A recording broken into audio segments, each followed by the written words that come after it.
Welcome to the next video in Unit 1 on finding limits. This time we're going to look at limits from a numeric point of view. Numerically usually means from a table. We're looking at individual values instead of a graph, or working something algebraically.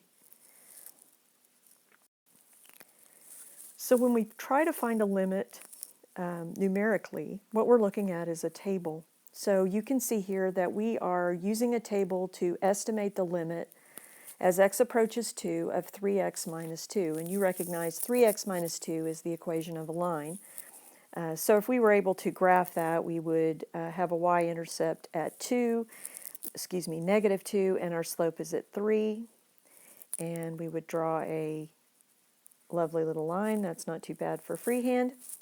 All right, but what we're doing is not looking necessarily at the graph. We're looking at the x values. And you can obtain these x values from a calculator.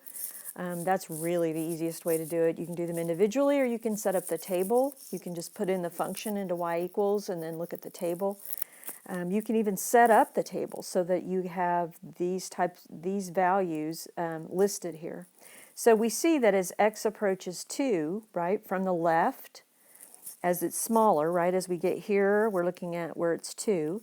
So as it's coming this way, you can see that the y value is getting really, really close to 4. And then as you approach 2 from the right, you can see, again, it starts at 4.3, 4.03, 4.0003. If we got even closer, added more zeros, then we would get close to 4. So the limit as x approaches 2 of this polynomial function, this line, is going to be equal to 4. So the next function we want to look at says that as x approaches 0 of this function, not a very pretty function, but not too bad to put in your calculator. So we would have a 0 here in the middle of our table, and then we would have values that as it approaches from the right and as it approaches from the left. And so we can see here that as we approach from the left, we're getting really close to 2. And here, as we approach from the right, we're getting really close to 2. So the limit exists because it's the same from the left as it is from the right. And so you are analyzing what happens at x equals 2. So the limit here is 2. Now this is the limit as x approaches 1 of x to the third minus 1 over x minus 1. And so I have a table here set with values, and I have already found many of these values. So for instance, this is 2.71, this is 2.7101, 2.997, and then this one is 3.0. Are you seeing what the limit is going to be on this one? 3.0301 and 3.31. I don't have this one or this one written down, but you can see that don't really need it because as it approaches from the left, 3. As it approaches from the right, 3, so the limit is 3. So once again, you can use a graphing calculator then to set up a table to show the limit. So you can see here the table function of your calculator, graphing calculator, and you would set this up in table set to go by, it looks like it's incrementing by 0.001 each time. So you can see that the limit as x approaches 1, here's x approaches 1, you can see from the left and from the right that it doesn't exist there, but you can see that it's approaching 2. And then you can see here, using a trace, you could find it graphically. I don't prefer the trace, it's not precise enough. There are other things that you can do. I think numerically, if you're going to do this, you're going to do it with the calculator, with the table, instead of using the graphing option. Graphing can give you sometimes an odd result, and so that is not necessarily a good thing. So once again, let's bring this up again. There are instances where a limit fails to exist. For instance, if we have this function, which we've seen before, which looks like this was in the previous video, you see that the limit from the left and the limit from the right are two different limits, so the limit at x equals 0 does not exist. Okay, so there's a jump discontinuity.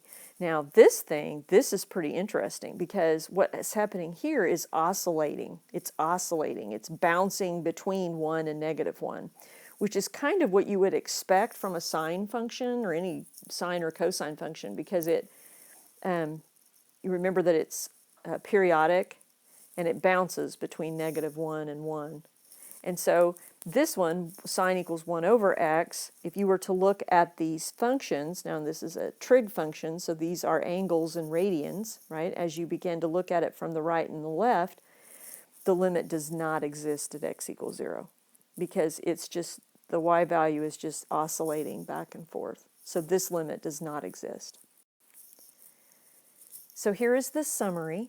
As you're taking notes using the Cornell Notes method, you've gone through showing the important parts of the video, the notes that are there. You're going to go back and you're going to put in the main ideas so that you can go back and study. But here is a recap of some of the conditions under which limits do not exist. Okay? And this is just from your book. So you could find this information and probably already have in your book. But the first is that if f of x approaches a different number from the right and from the left, then it does not exist. The limit does not exist.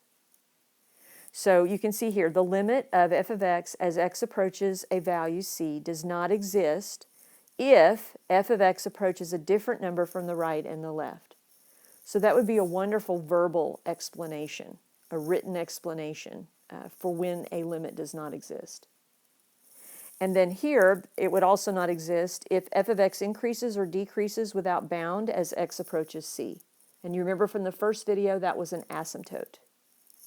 And then the third, the limit does not exist if f of x oscillates, which we saw on the previous screen, between two fixed values as x approaches c. I want you to make note of the wording, how it's worded here. The verbal part of calculus is hugely important, not only to express the ideas and the concepts, but also to allow you then to get into a deeper meaning and deeper understanding for these concepts. All right, so go back through your notes. Make sure that you pulled out the main ideas, because I will be checking notes when you get to class. We're still learning, so I'm going to have some suggestions for you probably, but don't make them too brief. They're for you. You need to study them. All right, see you in class.